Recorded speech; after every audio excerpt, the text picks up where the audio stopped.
வணக்கம். ஜெய்ஹிந்த். சீமான் அவர்கள் தமிழ் தேசிய கொள்கையின் மூலமா 10 ஆண்டுகளுக்கு மேல அரசியல் செஞ்சு அதில வெற்றியும் கண்டிருக்காருன்னு சொல்லலாம்.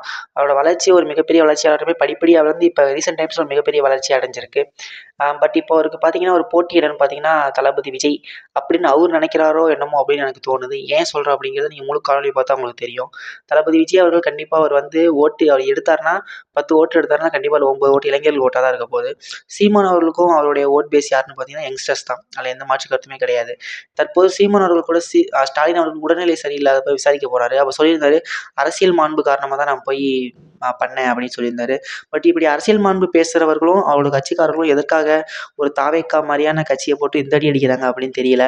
அவரா இருக்கட்டும், இல்ல அவரோட கொடுக்குகள் கட்சியில அந்த யூடியூப்ல வச்சிருக்க யூடியூப் சேனல் வச்சிருக்க கொடுக்குகளா இருக்கட்டும், நீங்க பார்த்தீங்கன்னா ரொம்பவுமே அணிலா இருக்கட்டும், அணில் குஞ்சு அப்படிங்கிறது, அந்த மாநாட்டுக்கு வந்து எவனுக்குமே அறிவே இல்ல, இல்ல அணில் குஞ்சு அரசியல் அறிவே கிடையாது அப்படின்னு சொல்றது, இந்த மாரி ரொம்ப தரம் தாழ்ந்து விமர்சிக்கிறாங்களோ அப்படிங்கிறது இருக்கு. நம்ம அத குறித்து தனியா பேசுவோம். பட் இந்த வீடியோல சீமான் அவர்களோட தற்போதைய நடவடிக்கை கொஞ்ச நாள் பார்த்தீங்கன்னா, அவர் வந்து எப்பவுமே கண்டிப்பா போராடுவாரு.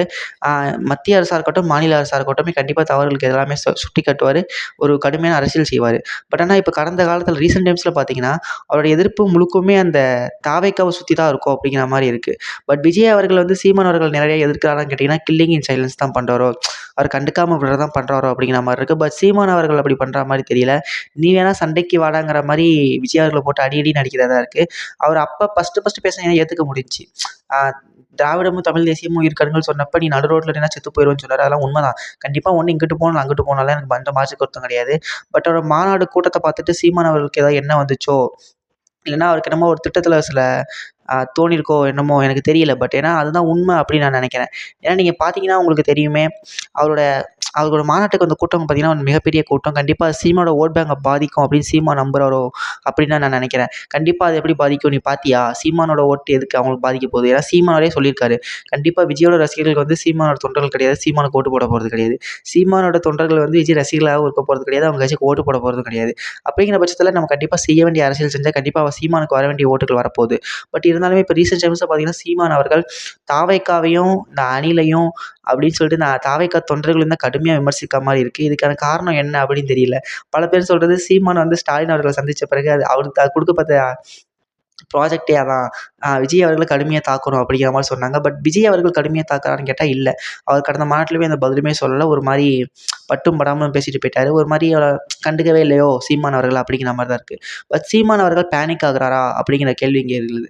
கண்டிப்பா அவர் பேனிக் ஆக மாட்டார்ன்னு நெனைக்கிறேன். ஏன்னா கண்டிப்பா ஒரு 10 வருஷத்துக்கு மேல அரசியல் காலத்துல ரொம்ப நாளைக்கு அப்ப இருந்திருக்காரு. பட் அவருக்கு அந்த அ கண்டிப்பா ஒரு கொஞ்சம் கோவங்கள் வரலாம். ஏன்னா, இத்தன வருஷமா இருந்திருக்காரு ஒருத்தர் அரசியல் பண்றாரு. கஷ்டப்பட்டு அ கொஞ்சம் கொஞ்சமா ஒவ்வொரு துளியா சேர்த்தா மாரி சேர்த்து இவ்வளோ பெரிய 8% மேல ஓட்டு வச்சிருக்காரு. கண்டிப்பா அது அந்த ஓட்டு சதவீதம் குறையும்போது கண்டிப்பா அது பாதிக்க தான் செய்யும். அது கண்டிப்பா மன வருத்தத்தை ஏற்படுத்தும் சீமான் அவர்களுக்கு. எந்த மாற்று கருத்துமே கிடையாது.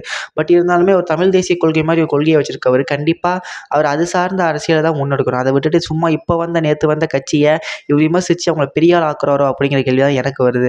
ஏன்னா, இப்ப சீமான் அவர்கள் தாவேக்காவ விமர்சிக்க அது அவருக்கு நல்லதா தான் இருக்கும். கண்டிப்பா தாவேக்கா பேசும் பொருளா தான் இருக்கும். இப்ப தாவேக்கா மாநாட்டுக்கு அப்புறம் என்ன பெருசா ஆக்ஷன் பண்ணாங்கன்னு கேட்டீங்கன்னா, ஒண்ணுமே கிடையாது.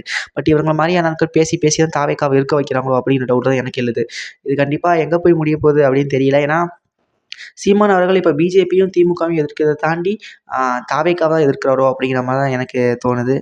இது கண்டிப்பா நல்ல விஷயம் கிடையாது. சீமான் அவர்கள் ஒரு நல்ல கொள்கைய ஏற்றிருக்கும்போது, அந்த கொள்கையை நோக்கி தான் தன்னோட சாதாரண அரசியல முன்வைக்கணும். கண்டிப்பா இவரு வந்துருவாரு, அவரு வந்துருவாரு, அவரு வந்தாலும் என் வோட் பேங்க் பாதிச்சுரும், இவரு வந்தாலும் என் வோட் பேங்க் பாதிச்சுரும்னு சொல்லிட்டு நம்ம அதுக்கு ரியாக்ட் பண்ண ஆரம்பிச்சோம்னா, கண்டிப்பா சீமான் அவர்களோட கட்சி ஒரு வளர்ச்சியை நோக்கி செல்லாது.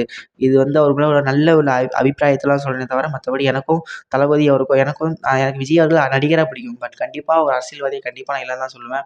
ஆ பார்ப்போம் நல்லது பண்ணா எல்லாருக்கும் நல்லது தான். கண்டிப்பா அதனால நான் கண்டிப்பா ஏற்றுக்கொள்ள மாட்டேன். அதனால கண்டிப்பா சீமான் அவர்கள் வந்து முடிஞ்ச அளவுக்கும் அவரோட கொள்கைகள் சார்ந்த அரசியல தான் பண்ணணும். அத விட்டுட்டு சும்மா இந்த இவன் அணில் குஞ்சு, அவனுக்கு அறிவில்ல, இவன்லாம் ஓட்டு போடுவானா அப்படிங்கிற மாரிலாம் பேசுறதெல்லாம் வேஸ்ட்டு. அத விட்டுட்டு தன்னோட அரசியல் என்னமோ அத தான் முன்னிறுத்தணும் அப்படின்னு தான் நான் ஃபாலோ பண்றேன். இதுக்கு இனிமே வரக்கூடிய வீடியோஸ்ல எப்படி அவரோட நடவடிக்கைகள் இருக்க போகுது அப்படிங்கிறத பார்ப்போம். பெரும்பாலும் என்ன சொல்றாங்கன்னா, சீமான் அவர்களுக்கு ஒரு பதட்டம் இருக்கோ! ஒரு வேள தன்னோட வோட் பேங்க் பாதிக்கும் அப்படின்னு நினைக்கிறாரோ என்னமோ அப்படிங்கிற மாரி நான் ஃபீல் பண்றேன். பட் என்ன நடக்கும் அப்படிங்கிறது 2026லாம் தெரியும். விஜய் ஓட் வாங்குனாருன்னா யாரோட ஓட் பேங்க பாதிப்பாரு அப்படிங்கிறது நமக்கு அப்ப மட்டும் தான் தெரியும். நீங்க இதுவரைக்கும் இந்த வீடியோ பார்த்ததுக்கு ரொம்ப நன்றி. நான் இந்த வீடியோ பார்த்து சரின்னு நினச்சு இந்த வீடியோ சப்ஸ்கிரைப் பண்ணுங்க. இல்ல நீங்க பேச சரியில்ல அப்படின்னு சொன்னா தயவு செஞ்சு கமெண்ட் பண்ணுங்க. தேங்க்ஸ் ஃபார் வாட்சிங் திஸ் வீடியோ. Thank you.